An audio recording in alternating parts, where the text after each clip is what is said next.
श्रीनगर में सीएम उमर अब्दुल्ला ने दो बड़े सीवरेज इंफ्रास्ट्रक्चर प्रोजेक्ट्स की आधारशिला रखी। इन प्रोजेक्ट्स का मकसद शहर में वेस्ट वाटर ट्रीटमेंट सुविधाओं को मजबूत करना और शहरी साफ सफाई को बेहतर बनाना है।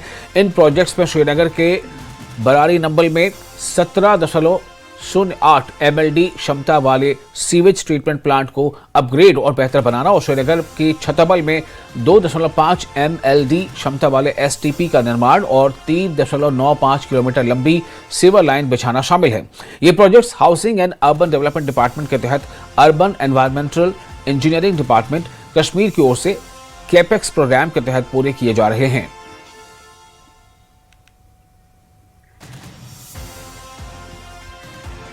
केंद्रीय राज्य मंत्री डॉक्टर जितेंद्र सिंह ने श्रीनगर के SKICC में 59वीं प्री रिटायरमेंट काउंसलिंग यानी PRC वर्कशॉप, 13वें बैंकर्स अवेयरनेस प्रोग्राम और पेंशन बांटने वाले बैंकों की प्रदर्शनी का उद्घाटन किया। यह कार्यक्रम भारत सरकार के कार्मिक, लोक शिकायत और पेंशन मंत्रालय के पेंशन और पेंशनभोगी कल्याण विभाग ने केंद्र सरकार के अलग अलग मंत्रालयों और विभागों के सहयोग से आयोजित किया था। डॉक्टर जितेंद्र सिंह ने कहा कि सरकार के ईज ऑफ लिविंग के विजन के तहत देश भर के पेंशनभोगियों को फायदा पहुंचाने के लिए कई पहल शुरू की गई हैं। उन्होंने कहा कि इन सुधारों ने पेंशन से जुड़ी प्रक्रियाओं को काफी आसान बना दिया है और रिटायर होने वाले लोगों के लिए कागजी काम का बोझ कम कर दिया है।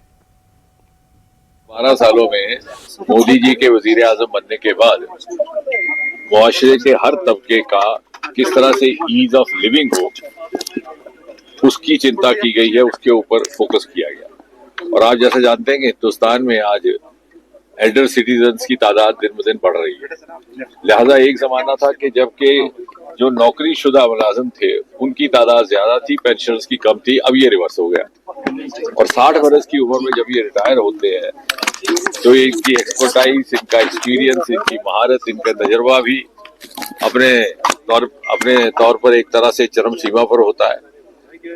उसको जाया ना जाने दिया जाए, इसी तसव्वुर को लेकर के मुल्क भर में इस तरह की वर्कशॉप्स का आयोजन मुनक्कद करना शुरू किया गया ताकि 60 वर्ष के बाद, रिटायर होने के बाद भी जिस खित्ते में, जिस क्षेत्र में या जिस शोबे में उनको महारत है, वो किस तरह से अपना रोल उसके बाद भी अदा कर सके। जैसे मोदी जी कहते हैं कि विकसित भारत 2047 की तामीर में हर शहरी का रोल दरकार है, उसी को लेकर के आज श्रीनगर में की गई। और श्रीनगर की खासियत ये भी है आज की इस वर्कशॉप की कि यूटी बनने के बाद गवर्नमेंट ऑफ J&K के जितने मुलाजिम जो स्टेट गवर्नमेंट के हुआ करते थे, आज वो सेंट्रल गवर्नमेंट के हैं और उनका रख रखाव भी इसी महकमे के पास है, department of pension, pensioners welfare, government of India.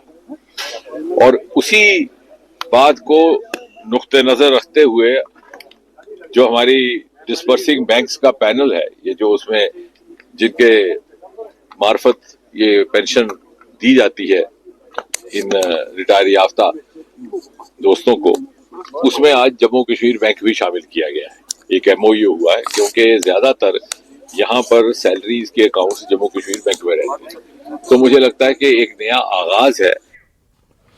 पर्यटन क्षेत्र भद्रवाह में पर्यटकों की सुरक्षा और सुविधा सुनिश्चित करने के लिए सेना, CRPF और पुलिस के जवानों को तैनात किया गया है, जो लगातार इलाके की निगरानी और गश्त कर रहे हैं। सुरक्षा बलों की इस मुस्तैद मौजूदगी से यहां आने वाले पर्यटकों में भारी विश्वास बढ़ा है और उन्होंने मौजूदा सुरक्षा व्यवस्था पर पूरी संतुष्टि जताते हुए कहा कि वे खुद को पूरी तरह सुरक्षित महसूस कर रहे हैं।